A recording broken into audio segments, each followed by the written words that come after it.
Hello बच्चों, how are you? Fine. चलो, तो आज हम शुरू करेंगे क्या? आज हम शुरू करेंगे वेव ऑप्टिक्स के न्यूमेरिकल्स।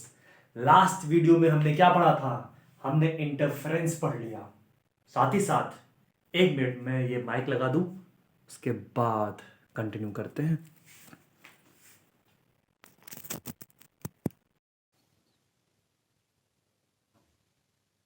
ठीक है, तो हमने साथ साथ हमने क्या पढ़ लिया था? इंटरफेरेंस पढ़ लिया। फिर हमने क्या पढ़ लिया था सर? हमने double YDSC young double slit experiment भी खत्म कर चुके हैं हम। और इंटेंसिटी, कैसे वेव की इंटेंसिटी, अगर वेव का एम्पलीट्यूड A1 है और दूसरी वेव का एम्पलीट्यूड A2 है तो रिजल्टेंट एम्पलीट्यूड क्या आएगा। साथ ही साथ सर, अगर वेव पहले की इंटेंसिटी I1 है, दूसरे वेव की इंटेंसिटी I2 है, तो रिजल्टेंट इंटेंसिटी क्या आएगी? ये हमने लास्ट वीडियो में देख लिया था। जिसने नहीं देखा है वो जाके वॉच करे, तब फिर ये देखे, क्योंकि ये न्यूमेरिकल उसी पे बेस्ड है जो हमने लास्ट वीडियो में क्या पढ़ा? इंटरफेरेंस पढ़ा। हमने क्या पढ़ा? इंटेंसिटी पढ़ी, हमने YDSC पढ़े। तो एनसीईआरटीज में ये न्यूमेरिकल्स दिए हुए हैं, तो पहले हम एनसीईआरटी सॉल्व करेंगे, फिर और टेक्निकल और अच्छे न्यूमेरिकल सॉल्व करेंगे, फिर बोर्ड के PYQ सॉल्व कर लेंगे, प्रीवियस पेपर्स, फिर हमारी कहानी खत्म। और फिर जेई के और नीट इनके अलग से सॉल्व करेंगे, अलग प्लेलिस्ट में। ठीक है, तो हम शुरू करते हैं क्या? न्यूमेरिकल्स। लेकिन उसके पहले नाम तो सुना ही होगा, feel physics by Suraj Pandey. Do like and subscribe my channel, and आगे की वीडियोस आने के लिए आपको सब्सक्राइब और लाइक जरूर करना पड़ेगा। साथ ही साथ मैं ये गारंटी दे रहा हूं, आपको मजा आने वाला है। हर वीडियो में आपको बहुत ही ज्यादा मजा आने वाला है। शुरुआत में थोड़ी सी दिक्कत होती थी, मुझे एडिटिंग करना नहीं आता था और थोड़ी और प्रॉब्लम वीडियो बनाने में होती थी, लेकिन अब धीरे धीरे सब कुछ रिजॉल्व होने जा रहा है, हो रहा है, और कुछ दिन में पूरा रिजॉल्व हो जाएगा। तो टेंशन नहीं लेने का, और हम सारे कॉन्सेप्ट को क्रिस्टल क्लियर पढ़ेंगे। फिजिक्स में तो आप धुरंधर बन जाओगे। और साथ ही साथ अब धीरे धीरे मैं मैथ्स भी इंट्रोड्यूस करने जा रहा हूं, और हम मैथ्स के भी सारे चैप्टर्स पढ़ेंगे, CBSE के, जेई के, इवन जेई एडवांस तक मैथ्स पढ़ेंगे। अच्छी अच्छी किताबों के प्रॉब्लम सॉल्व करेंगे। इंटीग्रेशन तो आपके उंगलियों पे कर दूंगा, ठीक है? तो टेंशन नहीं लेने का, मैथ्स भी एकदम बिंदास कर देंगे इसी चैनल पे आपको। और फिजिक्स तो हम बिंदास कर ही रहे हैं। वेव ऑप्टिक्स आज न्यूमेरिकल, अगले दिन सर डिफ्रैक्शन, एक आखिरी टॉपिक बाकी है, डिफ्रैक्शन को खत्म करेंगे, और फिर उसके न्यूमेरिकल्स। इतना करने के बाद हमारा जो बोर्ड का वेव ऑप्टिक्स है वो पूरा कंप्लीट हो जाएगा। फिर हम एक्स्ट्रा क्लास लगाएंगे, मतलब एक्स्ट्रा एक और वीडियो बनाएंगे पोलराइजेशन, फिर एक और वीडियो, मतलब 2-3 वीडियो और बनाएंगे जेई वालों के लिए, साथ ही साथ नीट वालों के लिए, क्योंकि उसमें पोलराइजेशन भी चैप्टर है। लेकिन बोर्ड में आपके हट गया है, तो बोर्ड में तो है नहीं है सर, लेकिन पोलराइजेशन हम पढ़ेंगे किसके लिए? जेई के लिए और नीट के लिए, और भर के न्यूमेरिकल सॉल्व करेंगे। मैं क्या करूंगा, मैं ये वेव ऑप्टिक्स खत्म होने के बाद 3-4 क्लास न्यूमेरिकल्स के लूंगा अलग से मैं बताऊंगा आपको। चैनल की लिंक, मतलब चैनल जिसी चैनल पे रखेंगे, लेकिन प्लेलिस्ट अलग बना दूंगा केवल न्यूमेरिकल्स वाली, जिसमें एक टेक्निकल न्यूमेरिकल्स रहेंगे, कॉन्सेप्चुअल न्यूमेरिकल रहेंगे। एनसीईआरटीज के तो अभी करा दे रहा हूं, बोर्ड वाले अभी देख ले, लेकिन जेई और नीट वाले वो जो बताऊंगा मैं उसको जरूर देखेंगे। केवल न्यूमेरिकल की सीरीज रहेगी, भर के 3-4 महीने न्यूमेरिकल करेंगे, जिससे एग्जाम में आप बैठो एक भी क्वेश्चन आपसे छूटे ना। फिजिक्स में ये मेरा वादा रहा, गारंटी मेरी, एक भी क्वेश्चन नहीं छूटेगा, चाहे आप नीट के हो चाहे आप जेई के हो। लेकिन आपको पूरे वीडियोस वॉच करने पड़ेंगे और बहुत धैर्य से सबके नोट्स बनाने पड़ेंगे। मैं कई सारे नोट्स दे भी दूंगा, जैसे वेव ऑप्टिक्स का मैं पूरा कंपाइलेशन नोट का दे दूंगा, लेकिन आपको खुद भी बनाने हैं नोट्स। ठीक है बच्चों, तो हम शुरू करते हैं वेव ऑप्टिक्स। लेकिन वेव ऑप्टिक्स के पहले आपको एक कहानी सुनाऊंगा। क्यों सर कहानी क्यों सुनाएंगे सर? किसी भी न्यूमेरिकल्स को सॉल्व करने के लिए हम हमेशा अपने माइंड को ऐसा सेट करना पड़ता है कि कोई भी क्वेश्चन पढ़े तो उसके पीछे क्या छिपा है, मतलब उसमें क्या राज की बात है, वो हम बाहर निकाल लें, और एक बार आपने वो बाहर निकाल लिया तो सारे न्यूमेरिकल्स सॉल्व हो जाएंगे। अब सर राज की बात आपने बता दी, तो सर क्या है, क्यों राज की बात आप कर रहे हैं? तो अभी मैं आपको सुनाऊंगा एक छोटी सी कहानी जो आप लोगों ने पहले कभी सुनी होगी लेकिन कभी गौर नहीं किया होगा। आज मैं उसी कहानी को लेकर के बताऊंगा कि क्या राज की बात होती है। तो सुनिए, विक्रम और बेताल की कहानी तो सुनी होगी आपने, विक्रम बेताल की। तो उसमें क्या होता है कि जो विक्रम होता है, विक्रम, वो एक बार पेड़ से बेताल को उठाता है और अपने कंधे पे रख के और जाने लगता है। तो बेताल विक्रम से क्या बोलता है कि विक्रम साहब एक काम करिए, आप मुझे ले जा तो रहे हैं लेकिन मैं आपको एक कहानी सुनाता हूं, फिर एक उसमें से कुछ प्रश्न पूछेंगे। अगर आपने उस प्रश्न के आपको आंसर देने हैं, अगर आपके दिमाग में वो प्रश्न के उत्तर आ रहे हैं और आपने जवाब नहीं दिया तो आपका सर फट जाएगा।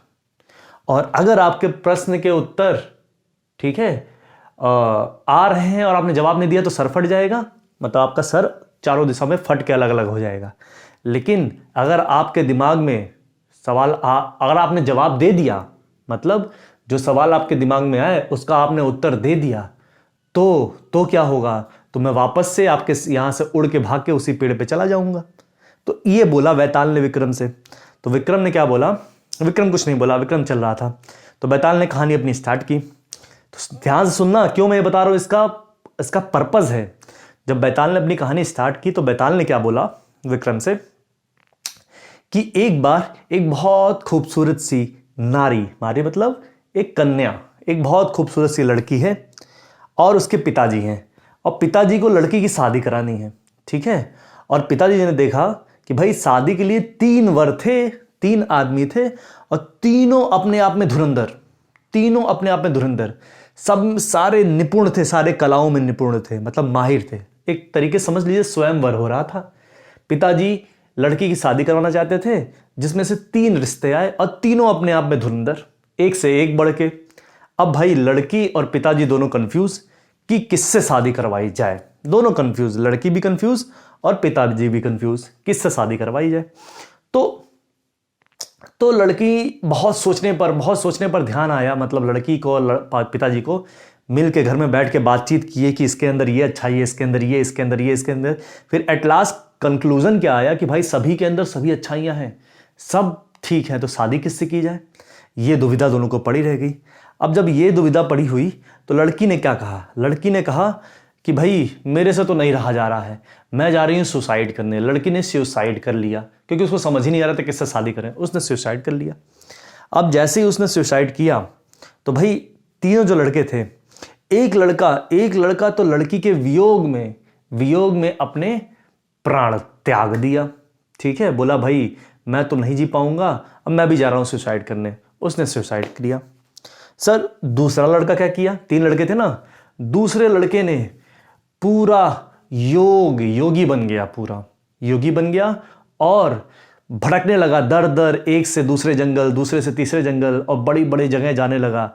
और क्यों, क्योंकि वो इस ऐसे साधु के तलाश में जाने लगा कि जो मरे हुए व्यक्ति को जिंदा कर दे, क्योंकि वो चाहता था लड़की को जिंदा करना। तो वो अलग अलग जंगलों में भटकने लगा, अलग अलग साधुओं के पास जाने लगा, किस तरीके से वो लड़की जिंदा हो जाए, ठीक है।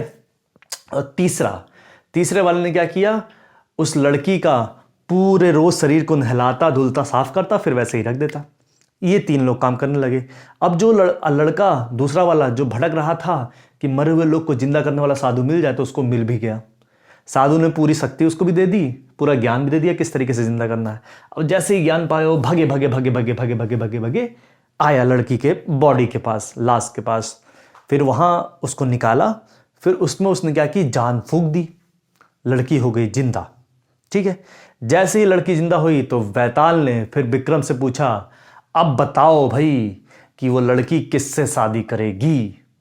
तो भाई जैसे ही विक्रम ने सुना, भाई अब कोई प्रश्न सुनेगा तो उसके मन में अचानक से उस परिस्थिति में उत्तर अगर उसके पास है, दिमाग चलना शुरू हो जाएगा, क्या है आंसर।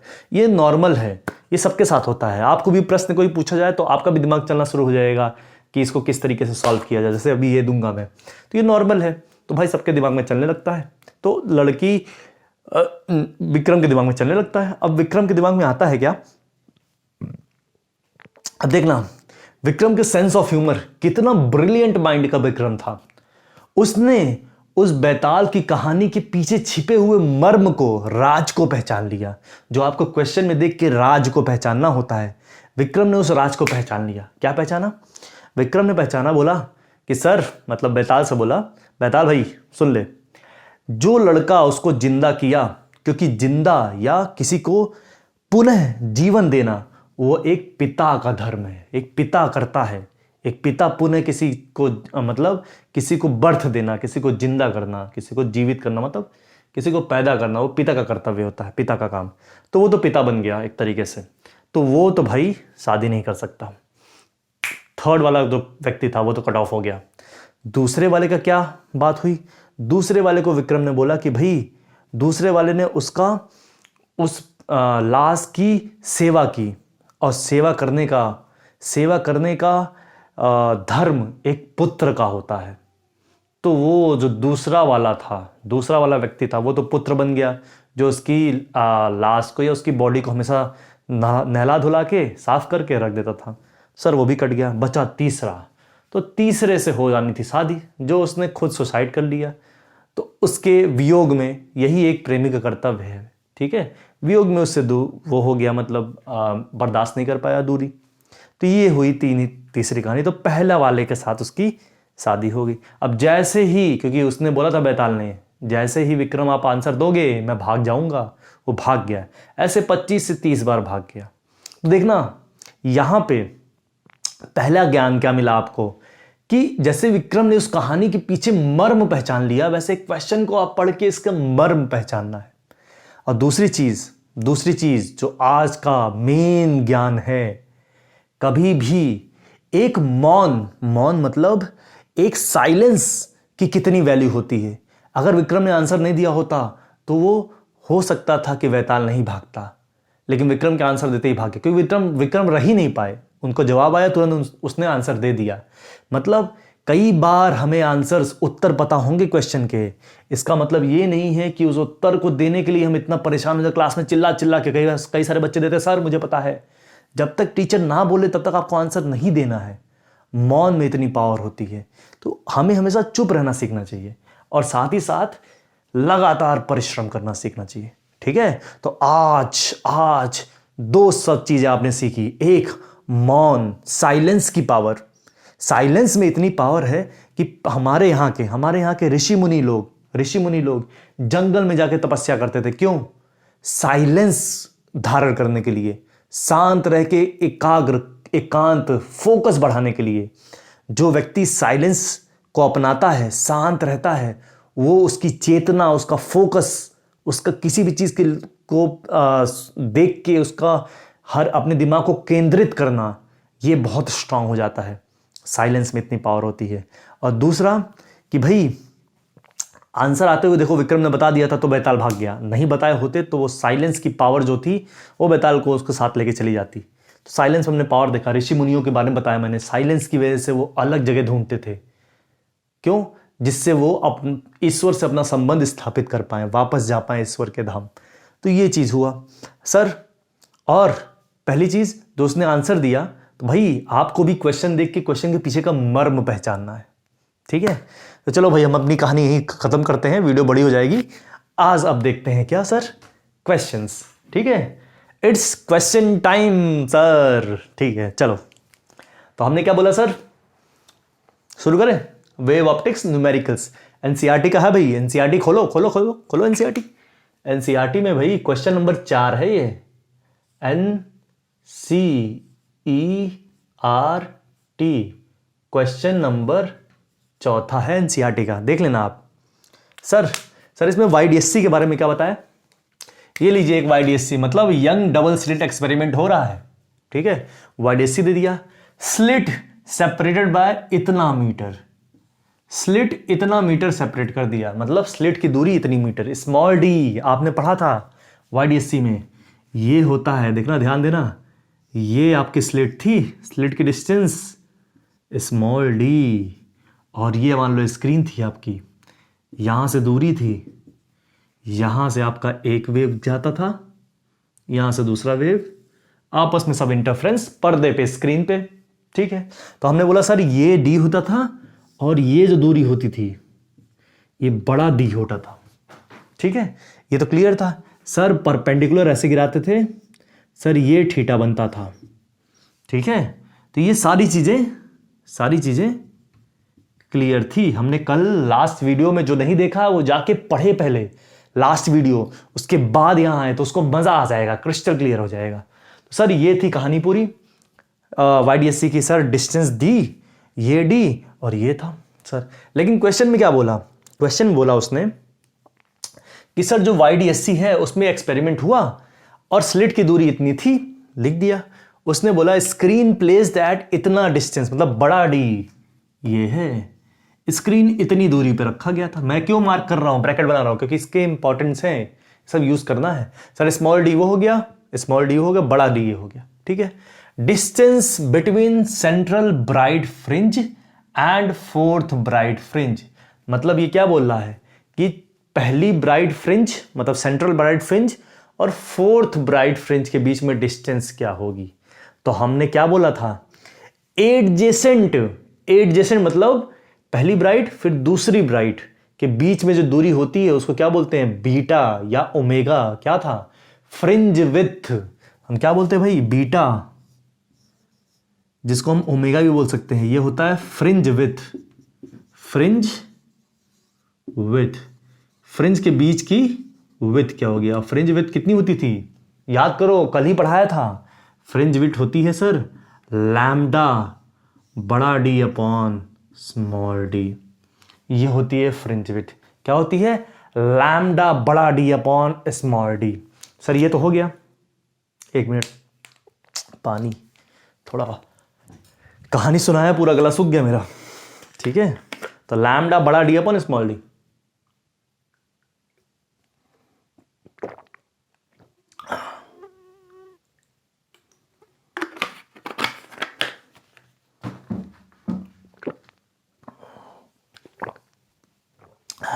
तो सर फ्रिंज विड्थ क्या थी, लैम्डा बड़ा डी अपॉन स्मॉल डी। इतना तो सर क्लियर हो गया, यही फ्रिंज विड्थ है। फ्रिंज विड्थ दी हुई है। उसने क्या बोला, उसने बोला कि भाई सेंट्रल ब्राइट फ्रिंज से फोर्थ ब्राइट फ्रिंज के बीच में कितनी दूरी है। सेंट्रल ब्राइट फ्रिंज से फोर्थ ब्राइट फ्रिंज की। तो आप ध्यान देना, सेंट्रल ब्राइट फ्रिंज सेंटर पे बनता है सर, बनाया था डायग्राम, ठीक है सर। फिर यहां से फिर ये हो गई क्या, डार्क फिर ब्राइट होगी, फिर डार्क फिर ब्राइट, ऐसे ऐसे जाती जाएगी। तो बोला सर एक ब्राइट से, सेंट्रल ब्राइट से दूसरे ब्राइट के बीच की दूरी है बीटा, जिसको हम ओमेगा भी बोलते हैं। बीटा है सर, एक ब्राइट से दूसरे ब्राइट की दूरी बीटा है। लेकिन सर मुझसे पूछा है कि सेंट्रल वाले ब्राइट से और चौथे ब्राइट की दूरी क्या होगी। तो भाई पहले से दूसरे ब्राइट के बीच में बीटा, मतलब सेंट्रल से पहला ब्राइट, ये सेंट्रल का ब्राइट था, उससे पहला ब्राइट बीटा दूरी पे है। तो इससे चौथा ब्राइट, पहला ब्राइट बीटा पे है, चौथा ब्राइट 4 बीटा पे होगा। ध्यान देना, देखना ध्यान, मैंने क्या बोला सर, पहला ब्राइट आया यहां पे, मान लो यहां पे सेंट्रल वाला ब्राइट, फिर पहला ब्राइट, दूसरा ब्राइट, तीसरा ब्राइट और चौथा ब्राइट। ध्यान देना, ये एक बीटा, सर ये भी बीटा, सर ये भी बीटा, सर ये भी बीटा। तो 1 2 3 4 बीटा आ गए सर। ध्यान देना, यही मैंने बोला कि इसको अगर मैं मान लूं पहला ब्राइट, ठीक, सेंट्रल ब्राइट दिया है, सेंट्रल ब्राइट मान लो, ये सेंट्रल ब्राइट था, इसके बाद पहला ब्राइट आएगा, दूसरा ब्राइट, तीसरा ब्राइट, चौथा ब्राइट, ऐसे आएगा। तो मैंने मान लो ये सेंट्रल मान लिया, ये सेंट्रल वाला मान लिया, फिर ये फर्स्ट ब्राइट, सेकेंड ब्राइट, ये थर्ड ब्राइट और चौथा bright. Sir beta plus beta plus beta plus beta, चौथे ब्राइट तक पहुंचने के लिए। तो सेंट्रल से दूरी क्या हुई, 1 2 3 4 4 बीटा। ध्यान, समझ आया, समझ आया भाई। देखो वापस एक बार ध्यान देना, मैं 2-3 बार क्यों बता रहा हूं, क्योंकि ये बेसिक कॉन्सेप्ट है, समझना है। तो मुझे बोला सर ये वाला मैंने मान लिया सेंट्रल वाला ब्राइट, ये जो है ना उसको मान लिया मैंने, ये सेंटर ब्राइट, सेंटर ब्राइट, फिर दूसरा सर पहला ब्राइट, ये वाला पहला ब्राइट, सर ऐसे ही दूसरा ब्राइट कहीं आया होगा, फिर सर तीसरा ब्राइट आया होगा और चौथा ब्राइट आया होगा, ठीक है, बोला इसकी दूरी सेंट्रल से लेके इसकी दूरी जो है वो दी गई है, इतना है। सेंटर से लेके इसकी दूरी इतना दी है। सर अगर हमें पता है कि सर एडजेसेंट जो है, चाहे दो एडजेसेंट ब्राइट वाले ले लो, चाहे दो एडजेसेंट डार्क वाले ले लो, दोनों के बीच की दूरी क्या होती है? बीटा। और बीटा क्या होता है? लैम्डा बड़ा डी अपॉन स्मॉल डी। बड़ा डी मतलब स्क्रीन की दूरी, स्मॉल डी मतलब स्लिट की दूरी, लैम्डा मतलब वेवलेंथ। वेवलेंथ ही चाहिए सर, ठीक है, ध्यान देना। सर एक बीटा ये हो गया सर, क्योंकि सेंट्रल ब्राइट और पहले ब्राइट के बीच में डिस्टेंस, फिर पहले से दूसरे ब्राइट की डिस्टेंस भी बीटा है सर, दूसरे से तीसरे ब्राइट की डिस्टेंस भी बीटा है सर, और तीसरे से चौथे ब्राइट की डिस्टेंस भी बीटा है sir. Sir beta plus beta plus beta plus beta, मतलब यहां से यहां की दूरी 4 बीटा, और यहां से यहां की दूरी दी गई है इतना मीटर। तो इसका मतलब क्या आया सर? ध्यान देना, मिटाऊं, ध्यान देना। इसका मतलब सर क्या आया? 4 बीटा, 4 बीटा बराबर ये जो दूरी दी गई है इतना सेंटीमीटर। सेंटीमीटर को मीटर में कन्वर्ट करो, 1.2 इंटू 10 की पावर -2 मीटर में आ गया सर। ये दी हुई है, तो हमने देख लिया, ये आपने देख लिया बीटा कैसे बना, 4 बीटा। क्लियर, मिटा दो इसको। चलो भाई, तो ये हो गया सर। सर 4 बीटा के बराबर ये आ गया, 4 बीटा की वैल्यू ये आपकी आ गई है। और सर आपको डी दिया हुआ है, डी की वैल्यू दी हुई है। सर बीटा का ये डाल दो, क्यों? क्योंकि हमें डी पता है, स्मॉल डी पता है, लैम्डा ही तो चाहिए। यहां रखो सर, 4 इंटू लैम्डा बड़ा डी अपॉन स्मॉल डी बराबर 1.2 इंटू 10 की पावर -2। ये आया। क्लियर, इसको मिटाऊं, यहां सॉल्व कर देता हूं अब, ठीक है। तो ये हो गया सर। तो फ्रिंज बीटा की वैल्यू क्या होती है? मैंने फॉर्मूला याद रखना आपको, बीटा होता है lambda D upon small D, ये होता है बीटा। सर ये आ गया क्लियर। यहां से सर, यहां से लैम्डा डी पता है, बड़ा डी ये दिया है, और स्मॉल डी ये दिया है, बस वैल्यू रख देनी है। देखो यहां से क्या आएगा sir, lambda is equals to, ध्यान देना 1.2 तो है ही सर, इंटू 10 की पावर -2। अब ये स्मॉल डी यहां इंटू होगा, ठीक है, small D into small D, value रख देता हूं मैं सीधा 0.28 mm में है, mm को मीटर में कन्वर्ट करो, इंटू 10 की पावर -3 मीटर, मीटर में हो गया सर। बड़ा डी नीचे जाएगा और 4 भी नीचे जाएगा, ठीक है सर, अपॉन 4 इंटू बड़ा डी, मतलब यहीं से क्या आया? अगर हम यहां से देखोगे सर, लैम्डा की वैल्यू यहां से क्या निकल के आई? 1.2 इंटू 10 की power -2 into small D upon 4 into बड़ा डी। तो यहां से मान लो, यहां से मान लो ये गए।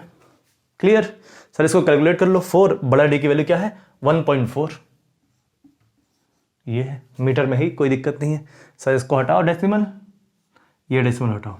अब देना 4 1 जा 4, 4 3 जा 12।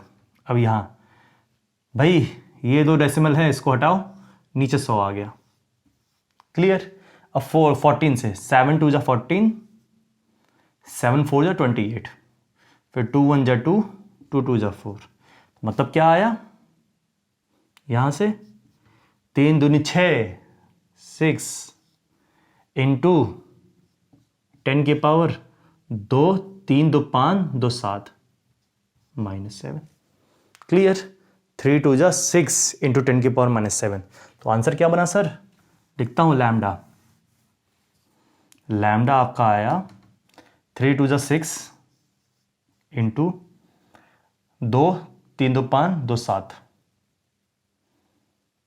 10 की power -7।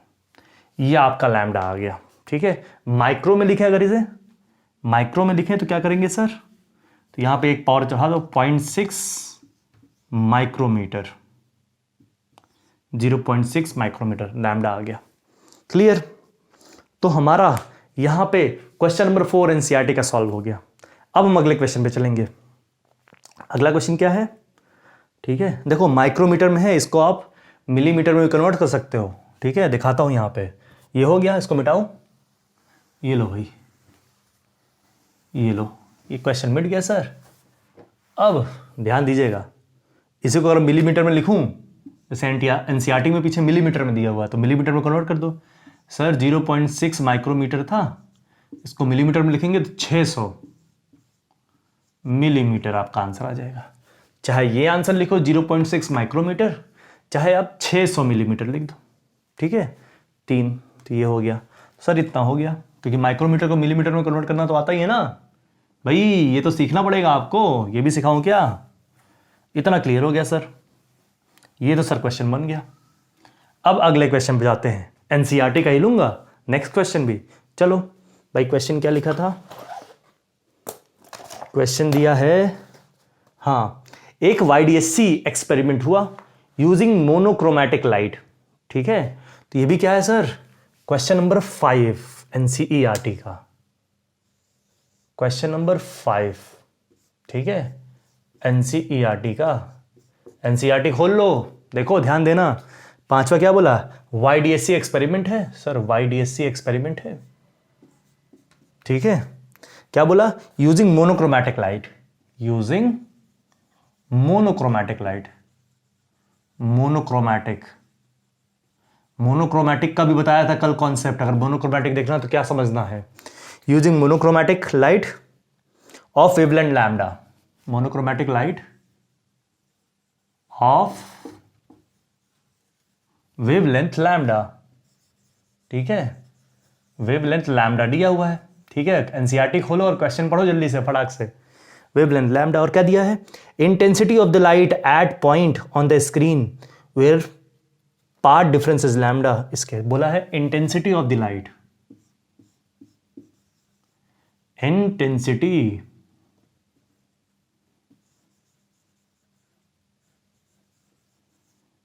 Intensity of light, light की इंटेंसिटी क्या दी हुई है?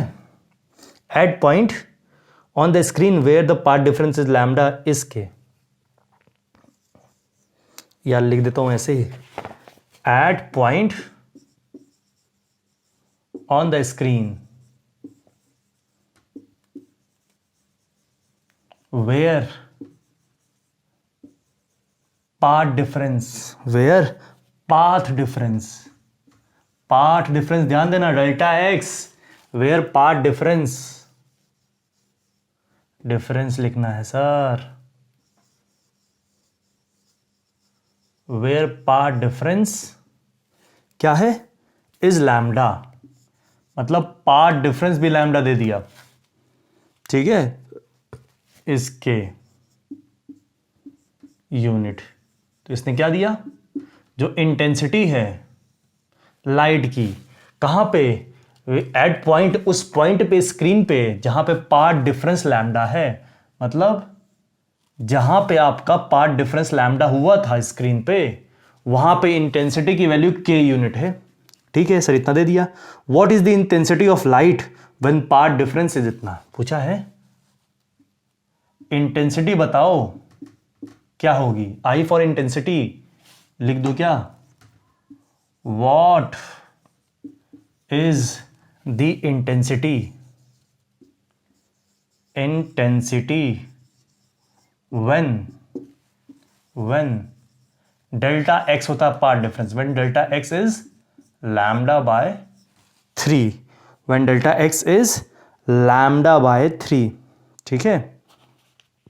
ये हो गया। चलो भाई सॉल्व करते हैं इसको। अब ध्यान देना, सबसे पहले कीवर्ड्स ध्यान देने, क्या दिया है और क्या करना है। तो सबसे पहले किसने क्या बोला कि एक मोनोक्रोमैटिक लाइट है। देखो भाई अंडरलाइन करता हूं इंपॉर्टेंट शब्द को, मोनोक्रोमैटिक। जब भी हम मोनोक्रोमैटिक लाइट बोलते हैं, इसका मतलब सर अगर दो वेव हैं, दोनों के एम्पलीट्यूड सेम हो जाएंगे। सर अगर दो वेव की अलग अलग इंटेंसिटीज हैं, दोनों की इंटेंसिटीज भी सेम हो जाएंगी, ठीक है। मोनोक्रोमैटिक का मतलब अभी बताएंगे। सर मोनोक्रोमैटिक लाइट है जिसका वेवलेंथ लैम्डा दिया हुआ है, क्लियर, वेवलेंथ तो लैम्डा है। Sir intensity of the light at point when the on the screen where the path difference is lambda, मतलब लाइट की इंटेंसिटी किसी भी पॉइंट पे स्क्रीन के जहां पे पाथ डिफरेंस लैम्डा हो पाथ डिफरेंस, वहां पे लाइट की इंटेंसिटी के है। मतलब क्वेश्चन में क्या दिया, सॉल्यूशन करता हूं। क्वेश्चन में क्या दिया कि जहां पे वेयर, ठीक है, डेल्टा एक्स लैम्डा है, वहां इंटेंसिटी की वैल्यू के है। ठीक है, के यूनिट दी हुई है, जहां डेल्टा एक्स लैम्डा है वहां इंटेंसिटी की वैल्यू के यूनिट दी है। तब बताओ अगर डेल्टा एक्स लैम्डा बाय 3 हो जाए तो आई क्या होगा, ये पूछा है। ठीक है, हम बस देख लेते हैं क्या सर, और कुछ दिया हुआ क्वेश्चन में नहीं दिया है। तो ये बस मर्म है कि डेल्टा एक्स अगर लैम्डा है तो इंटेंसिटी के है, पार्ट डिफरेंस होता है डेल्टा एक्स लैम्डा बाय 3, तो इंटेंसिटी क्या होगी। अब याद करो कल हमने क्या पढ़ाया था, इसको मिटा दूं क्वेश्चन को, याद करो कल हमने क्या देखा था, याद करो जल्दी से, जल्दी याद करो भाई, देखो भाई टाइमर क्या चल रहा है। ठीक है सर, याद करो सर, कल हमने क्या देखा था। हाँ, कल हमने देखा था के सर इंटेंसिटी का फॉर्मूला, जब भी दो वेव, देखो इंटेंसिटी की बात होती है तो एक ही फॉर्मूला है पूरे उसमें, दो, एक स्पेशल केस वाला, ये स्पेशल केस वाला बन गया इंटेंसिटी, और सर दो ही फॉर्मूले हैं सर। ठीक है, चलो सर, अगर हमें ये स्पेशल केस का नहीं याद है तो जो मेन फॉर्मूला उससे भी स्पेशल केस बना सकते हो। सर हमारे पास इंटेंसिटी, नेट इंटेंसिटी YDSC है, YDSC मतलब दो वेव का इंटरफेरेंस हो रहा होगा, तो दो वेव के पास पहले की इंटेंसिटी I1 मानो, दूसरे की इंटेंसिटी I2 मानो। ठीक है सर, तो फॉर्मूला क्या होता है sir, I1 plus I2 plus 2 under root I1 I2 cos phi, ये हमने देखा था सर। ये जो फॉर्मूला है ये सब पे लागू होता है, YDSC मतलब YDSC अगर बोला मतलब कोहेरेंट होगा सोर्स, बिना कोहेरेंट सोर्स के आप लगा ही नहीं सकते हो ये सब इंटरफेरेंस का जो भी चीज है। सर YDSC की बात किया मतलब कोहेरेंट सोर्स तो होगा ही होगा, वो तो हम मान के चलते हैं। सर दूसरी चीज क्या सर, ये फॉर्मूला हर इंटेंसिटी पे लागू हो जाता है। ठीक है, सबके लिए वैलिड है। इसी का एक स्पेशल केस बनता था क्या, जब मोनोक्रोमैटिक लाइट, क्वेश्चन में दिया होता मोनोक्रोमैटिक लाइट है, अगर लाइट मोनोक्रोमैटिक है तो I1 बराबर I2 हो जाता है, जिसको हम I0 बोल सकते हैं। अगर लाइट मोनोक्रोमैटिक है, क्वेश्चन में दिया भी है भाई मोनोक्रोमैटिक लाइट है, मोनोक्रोमैटिक है। ठीक है, अगर लाइट मोनोक्रोमैटिक है सर I1 बराबर I2 हो जाता है, जिसको हम I0 मान सकते हैं। ठीक है, तो इस मोनोक्रोमैटिक के लिए इसी इंटेंसिटी का फॉर्मूला कैसे हम बनाए थे भाई, क्या बन के आया था याद करो, मैंने बोला था ये तो याद रखना ही रखना है।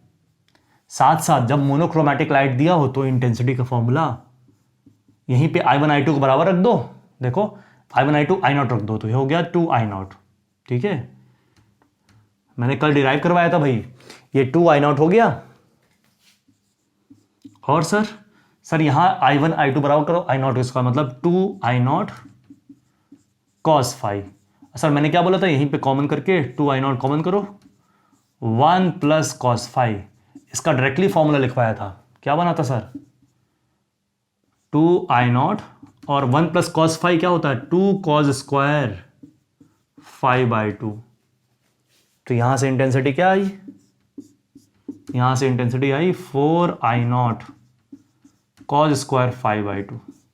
तो मैंने वापस से प्रूफ करवा दिया, आपको इतनी जरूरत ही नहीं है सर, इतनी की जरूरत नहीं है, आपको सीधा जब भी मोनोक्रोमैटिक लाइट होती है, मोनोक्रोमैटिक लाइट होती है तो इंटेंसिटी ये वाला फॉर्मूला याद होना चाहिए। जब भी मोनोक्रोमैटिक लाइट होती है इंटेंसिटी का ये फॉर्मूला आपको रटा रहना चाहिए। अभी हम क्वेश्चन पे नहीं आए हैं, अभी हम फॉर्मूले की बात कर रहे हैं जो आपको लास्ट टाइम पढ़ाया था, याद है कि नहीं कुछ, मैंने 2 फॉर्मूले याद करने को बोले थे। ये इंटेंसिटी जो जनरल केस में हो, मतलब लाइट मोनोक्रोमैटिक ना हो तो ये वाला इंटेंसिटी का फॉर्मूला लगाएंगे, और अगर लाइट मोनोक्रोमैटिक हो, कान खोल के सुनो, बहुत इंपॉर्टेंट, यही इंपॉर्टेंट कीवर्ड्स है, लिख लेना कॉपी में। अगर लाइट मोनोक्रोमैटिक नहीं मोनोक्रोमैटिक नहीं है तो ये फॉर्मूला लगेगा, और अगर लाइट मोनोक्रोमैटिक है तो आप देखो फॉर्मूला ये तब भी लग सकता है, लेकिन हम क्यों इसको लगाएं, क्यों अपना लॉन्ग कैलकुलेशन करें। अगर मोनोक्रोमैटिक है तो डायरेक्टली इंटेंसिटी का फॉर्मूला ये लगा सकते हैं। ठीक है, इतना क्लियर हो गया ना, आगे बढ़े चलो भाई। तो सर लाइट तो मोनोक्रोमैटिक क्वेश्चन में दी गई थी तो हम डायरेक्टली ये फॉर्मूला लगा सकते हैं इंटेंसिटी का, चलो अच्छी बात है। अब लगाना शुरू करते हैं। सर अगर पार्ट डिफरेंस लैम्डा दिया है तो आपका आई की वैल्यू के यूनिट है। अब देखना यहां पे तो इंटेंसिटी में सर फेज डिफरेंस आता है और क्वेश्चन में पार्ट डिफरेंस दिया है। तो क्या कोई ऐसा फॉर्मूला है जहां पे पार्ट डिफरेंस को फेज डिफरेंस में कन्वर्ट कर सकते हैं? ये भी मैंने पढ़ाया था। जब भी क्वेश्चन में आपको पार्ट डिफरेंस दिया है और इंटेंसिटी के लिए कुछ बोले यूज करने के लिए, क्योंकि इंटेंसिटी में पार्ट डिफरेंस तो होता नहीं है, फेज डिफरेंस होता है, तो आपको ये फॉर्मूला पूरी अच्छी तरीके से याद होना चाहिए कि भाई फेज डिफरेंस क्या आता है, 2π/λ इंटू पार्ट डिफरेंस। ये फॉर्मूला ये भी मैंने पिछली क्लास में पढ़ाया हुआ है, तो ये भी याद होना चाहिए। ये हमेशा लगा सकते हो आप, हमेशा पार्ट डिफरेंस और फेज डिफरेंस में ये रिलेशन होता है। ठीक है, पार्ट डिफरेंस ये है, फेज डिफरेंस, पार्ट डिफरेंस और फेज डिफरेंस में ये रिलेशन होता है। तो जब भी कहीं भी पार्ट डिफरेंस दिया हो, ठीक है, और आपसे इंटेंसिटी वाला फॉर्मूला लगवाए, तो इंटेंसिटी में पार्ट डिफरेंस तो आता नहीं सर, फेज डिफरेंस आता है। तो हमेशा पार्ट डिफरेंस को फेज डिफरेंस में कन्वर्ट कर लो, तो हम वही करेंगे। तो भाई पहले पार्ट डिफरेंस लैम्डा था तो इंटेंसिटी के थी, तो देखो ये निकालना है हमें, तो अभी हम ये देखेंगे सर, ये निकालने के लिए देखेंगे। इसको मिटाता हूं अभी। तो सर डेल्टा एक्स क्या बताना हमको, जब λ/3 है तो इंटेंसिटी क्या होगी, ये क्वेश्चन था हमारा, ये क्वेश्चन था। ठीक है सर, हम देख लेते हैं सर, अगर के यूनिट रख दे इसको इंटेंसिटी, तो सर पहले यहां से कन्वर्ट कर लेते हैं सर। डेल्टा एक्स अगर लैम्डा है तो फेज डिफरेंस क्या आएगा, तो रखो यहां पे डेल्टा एक्स, तो फाई क्या आया, 2π/λ इंटू डेल्टा एक्स। अगर लैम्डा है तो लैम्डा रख दिया, तो ये कटा कटा, फाई 2π आ गया। मतलब जब डेल्टा एक्स लैम्डा है तो आई की वैल्यू इतनी है, तो बताओ आई की वैल्यू के यूनिट है, डेल्टा एक्स लैम्डा, तो फाई कितना आ गया, 2π, तो 2π रखो यहां पे, 4I0 कॉस स्क्वायर, फाई की वैल्यू 2π/2। ठीक है, क्या कर दिया, फाई की वैल्यू 2π इसमें रख दिया, नीचे 2 था, कट गया 2 क्या बना, 4I0 कॉस स्क्वायर पाई, ये बना। सर कॉस पाई की वैल्यू क्या होती है, याद करना पड़ेगा बेसिक, कॉस पाई की वैल्यू -1 होती है, कॉस पाई की वैल्यू सर -1 होती है। ट्रिग्नोमेट्री का जो बेसिक फॉर्मूलेज हैं ट्रिग्नोमेट्री के, वो आप किताब से आज अगर जिसको नहीं याद है वो क्या करेगा, ट्रिग्नोमेट्री के बेसिक फॉर्मूले उठाएगा, याद कर लेगा, 10th की किताब में है। ठीक है, तो सर कॉस पाई की वैल्यू -1 होती है, यहाँ -1 रखो, क्या आया, 4I0 -1 का स्क्वायर, तो 1 ही आया, मतलब 4I0। तो यहां से क्या आया, देखो क्वेश्चन में के दिया हुआ है, तो आंसर भी हमारा जो अगला अब आएगा वो के फॉर्म में आएगा। देखो जो भी चीजें क्वेश्चन में दी होती हैं, हमेशा आंसर उसी फॉर्म में आना चाहिए, जो हम मानते हैं उस फॉर्म में आंसर नहीं आएगा। यहां पे हमने फॉर्मूले में I0 मान के चला है, तो I0 के टर्म में आंसर नहीं आना चाहिए, के जो क्वेश्चन में दिया उसके टर्म में आना चाहिए। तो सर यहां से हम I0 की वैल्यू निकाल सकते हैं। देखो के बराबर क्या आया, मिटाओ यहां पे,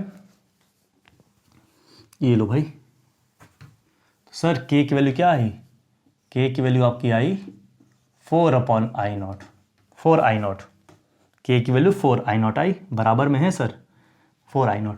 सर यहां से I0 क्या आ गया, k/4, I0 आ गया k/4। ठीक है, अब सर ये निकालते हैं, तो ध्यान देना अब इसी फॉर्मूले में वापस से, इतना क्लियर हो गया, मिटाओ। ठीक है, चलो भाई के की वैल्यू यहां आ गई सर। अब ध्यान देना, मैंने क्या बोला सर, इसी फॉर्मूले में फिर से, सर अगर डेल्टा एक्स λ/3 है, अगर डेल्टा एक्स λ/3 है तो इंटेंसिटी क्या होगी। तो सर क्वेश्चन इंटेंसिटी वाले फॉर्मूले में डेल्टा एक्स तो है नहीं, तो क्या करेंगे, फिर ये फॉर्मूला यूज करके फाई की वैल्यू निकालेंगे। ठीक है, इस डेल्टा एक्स पे क्या आएगी, तो लो भाई फाई क्या आएगा, 2π/λ, डेल्टा एक्स क्या, λ/3, तो यहां रखो λ/3, तो ये लैम्डा कैंसिल आउट, फाई क्या है, 2π/3, ये फाई आया, इसमें फाई रखो, फिर इंटेंसिटी निकाल लो। तो फाई जब इसमें रखेंगे तो आई क्या आएगा, I is equals to 4 I naught की वैल्यू निकाल के रखा मैंने, तो डरने की बात नहीं है। Cos phi cos square, phi की वैल्यू 2π/3, 2π/3 और एक 2 नीचे था, ये लो भाई। तो यहां से 2 और 2 कैंसिल आउट, पाई/3 कितना होता है? पाई होता 180 और अपॉन 3 60 डिग्री। पाई की वैल्यू क्या होती है?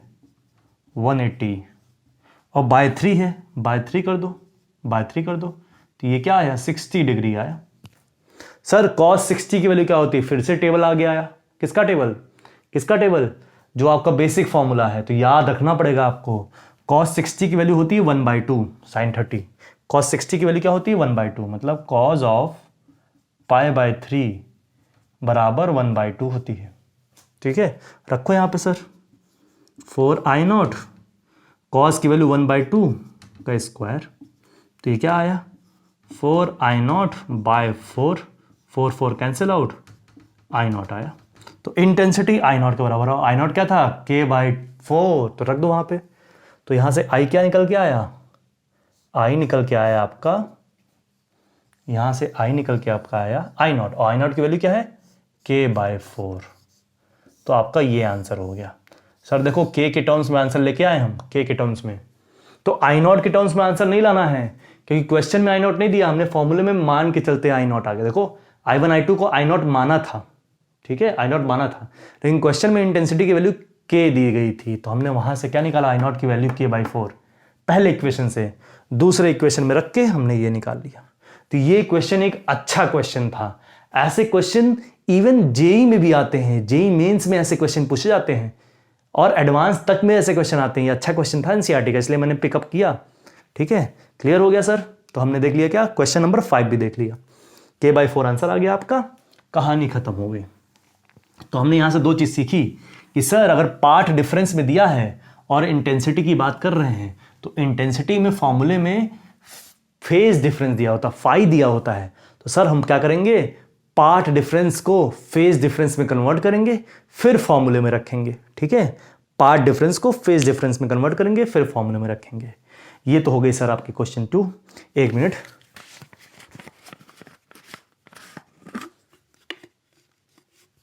ठीक है, ये तो सर आपकी हुई क्वेश्चन 2।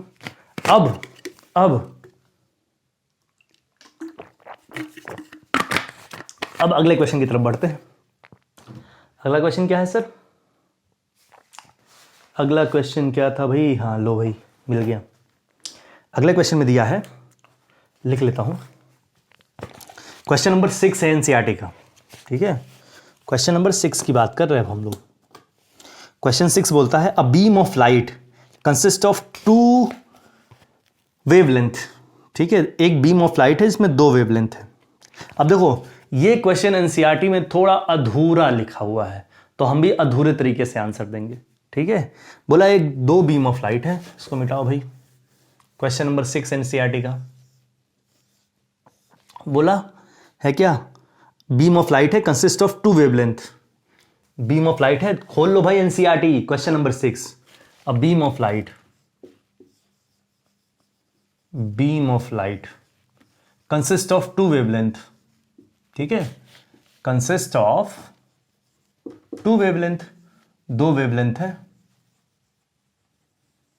2 वेवलेंथ। ठीक है, 2 वेवलेंथ है सर, और कितने कितने हैं सर? 650 नैनोमीटर है, 10⁻⁻⁹ और 520 नैनोमीटर, 2 वेवलेंथ है। Is used to obtain interference, interference के लिए लगाए गए। ठीक है, YDSC में यूज्ड इन YDSC लिख देता हूं मैं सीधा, यूज किए गए। Find the distance of third bright fringe. A part क्या है? Find distance of third bright fringe. Bright fringe की बात कर रहे हैं, तो थर्ड ब्राइट फ्रिंज की डिस्टेंस बतानी है, पहला पार्ट। फिर on the screen from the central maxima of wavelength इतना, फ्रॉम सेंट्रल मैक्सिमा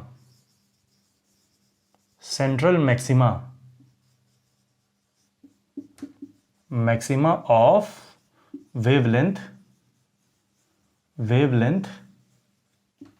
इसका कितना दिया भाई 650, मतलब 650 नैनोमीटर वाले वेवलेंथ का क्या बताना है आपको। पहला पार्ट फाइंड द क्या है थर्ड ब्राइट फ्रिंज, तीसरे ब्राइट फ्रिंज की बात की गई है। क्वेश्चन में क्या दिया गया है, तीसरा ब्राइट फ्रिंज निकालो। किस वेवलेंथ का, 650 वेवलेंथ का। तो हमने पढ़ा क्या, ब्राइट फ्रिंज की बात किया है और सेंट्रल मैक्सिमा से। तो आपको पता है सर तीसरा ब्राइट फ्रिंज है, तो पहला हमने सेंटर में मानते हैं, मतलब सेंटर मैक्सिमा तो होता ही है। उसके बाद पहला ब्राइट फ्रिंज आता है, दूसरा ब्राइट फ्रिंज आता है, तीसरा ब्राइट फ्रिंज आता है। ये तो है। चलो डायग्राम से समझाता हूँ ये वापस से, ध्यान देना। मैंने बोला चलो सर बना लिया स्लिट, बना लिया स्क्रीन, ये आपका हुआ सर। यहाँ पहला ब्राइट फ्रिंज आया, ठीक है सर। फिर सर यहाँ दूसरा, तीसरा, चौथा, ये है। तो क्या बात किया, सेंटर से लेके तीसरा। तो सर ये पहला सेंटर वाला आ गया, ये पहला ब्राइट फ्रिंज आ गया, फर्स्ट ब्राइट फ्रिंज। ये सेकेंड ब्राइट फ्रिंज आ गया, ये थर्ड ब्राइट फ्रिंज आ गया। हमें क्या पता है, एडजेसेंट ब्राइट फ्रिंज के बीच की दूरी ही तो होती है क्या, एडजेसेंट ब्राइट के बीच की दूरी होती है फ्रिंज। सर यहां से लेके यहां की दूरी बीटा, सर यहां की दूरी भी बीटा, सर यहां की दूरी भी बीटा, मतलब 3 बीटा हो गए। तो आपको अभी समझना है कि सेंटर में बनता है आपका मैक्सिमा, उसके बाद आता है पहला मैक्सिमा, फिर दूसरा मैक्सिमा, फिर तीसरा मैक्सिमा। तो याद रखना है सेंट्रल मैक्सिमा पहले आएगा बीच में, इधर पहला मैक्सिमा, दूसरा मैक्सिमा, तीसरा मैक्सिमा। इधर भी पहला मैक्सिमा मतलब -1 वाला मैक्सिमा, -2, -3, तो ऐसे आपके मैक्सिमास बनते हैं। सर तीसरे ब्राइट फ्रिंज की दूरी बतानी, ये दूरी पूछा है सेंटर से इसकी दूरी। तो पहला मैक्सिमा, उसके बाद नहीं सेंट्रल मैक्सिमा, उसके बाद आएगा पहला मैक्सिमा, दूसरा मैक्सिमा, तीसरा मैक्सिमा, ठीक है। तो आपको पता है सर बीटा बीटा बीटा, मतलब अगर तीसरे मैक्सिमा, सेंट्रल से तीसरे मैक्सिमा की दूरी की बात करेगा तो 3 बीटा आएगा, सेंटर से चौथे मैक्सिमा की दूरी की बात करेगा तो 4 बीटा आएगा।